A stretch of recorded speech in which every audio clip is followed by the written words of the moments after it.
మీరు టెస్ట్ క్రికెట్లో చూసుకుంటే ఫోర్త్ ఇన్నింగ్స్లో మన ఇండియన్ టీం మీద సెంచరీ కొడతాం అంటే అది నార్మల్ విషయం కాదు.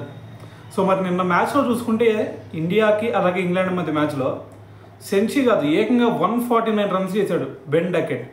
సో మరి డకెట్ కనుక ఆ సెంచరీ చేయకపోయినట్టయితే సినారియో వేరే విధంగా ఉండేది.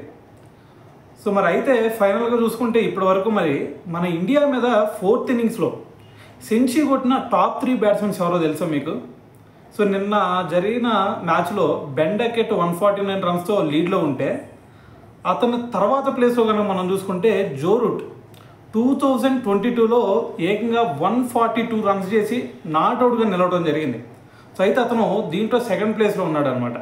సో దాని తర్వాత థర్డ్ ప్లేస్లో కనుక మీరు చూసుకున్నారనుకోండి, దాంట్లో డూప్లెసిస్ ఉన్నాడు. డూప్లెసిస్ ఎప్పుడు 2013లో అనుకుంటా, అప్పుడు 134 రన్స్ చేశాడు మన ఇండియన్ టీం మీద ఇదే ఫోర్త్ ఇన్నింగ్స్లో. మరి మన ఇండియా మీద ఫోర్త్ ఇన్నింగ్స్లో సెంచరీ కొట్టిన టాప్ 3 బ్యాట్స్మెన్స్ ఎవరు భయ్యా అంటే, సో వీళ్ళిద్దరు పేర్లు చెప్పండి రేపు నుంచి ఎవరన్నా అడిగితే, ఓకేనా?